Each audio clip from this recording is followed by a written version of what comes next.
रायपुर में मंगलवार को मुख्यमंत्री विष्णुदेव साय की अध्यक्षता में हुई कैबिनेट बैठक में कई अहम निर्णय लिए गए। Chhattisgarh state power transmission company को आईपीओ के जरिए शेयर बाजार में सूचीबद्ध करने को सैद्धांतिक मंजूरी दी गई। खरीफ 2026 से नई कृषक उन्नति योजना के तहत धान के बजाय दलहन, तिलहन, मक्का सहित अन्य फसलों पर किसानों को प्रति एकड़ 15,000 रुपए सहायता मिलेगी। सार्वजनिक वितरण प्रणाली में चना वितरण जारी रखने और ई ऑक्शन के माध्यम से खरीदी का निर्णय लिया गया। योग विषय को अब चिकित्सा शिक्षा विभाग के अधीन किया जाएगा। प्रधानमंत्री ई बस सेवा के तहत रायपुर, भिलाई, बिलासपुर और कोरबा में 240 इलेक्ट्रिक बसें चलेंगी। नवा रायपुर में स्टाम्प ड्यूटी छूट 2028 तक बढ़ाई गई। वहीं खनिज परिवहन में RFID ट्रैकिंग अनिवार्य कर अवैध खनन पर लगाम लगाने का फैसला भी लिया गया।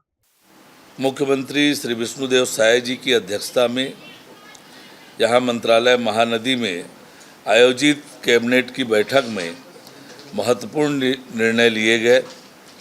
मंत्रिपरिषद की बैठक में Chhattisgarh state power transmission company limited को IPO के माध्यम से स्टॉक एक्सचेंज में सूचीबद्ध किए जाने की सैद्धांतिक सहमति प्रदान की गई।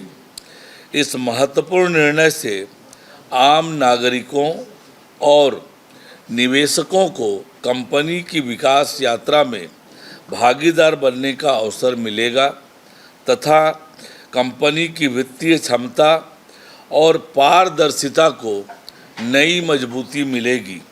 मंत्रिपरिषद ने इस संबंध में आवश्यक प्रक्रियाएं पूर्ण करने के लिए कंपनी के संचालक मंडल को अधिकृत किया है।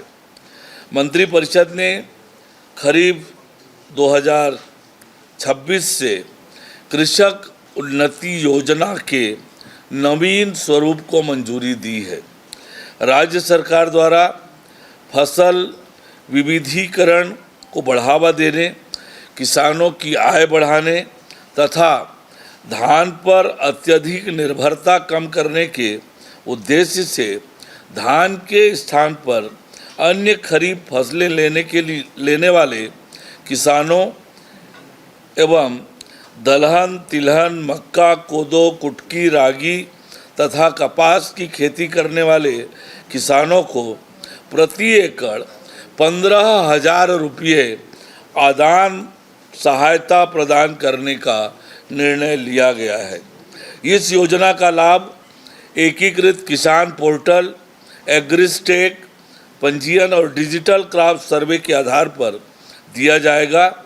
इस निर्णय से प्रदेश में दलहन, तिलहन एवं अन्य वैकल्पिक फसलों का रकबा बढ़ेगा, किसानों को बेहतर आय प्राप्त होगी, साथ ही कृषि क्षेत्र में दीर्घकालिक स्थिरता और जल संरक्षण को बढ़ावा मिलेगा।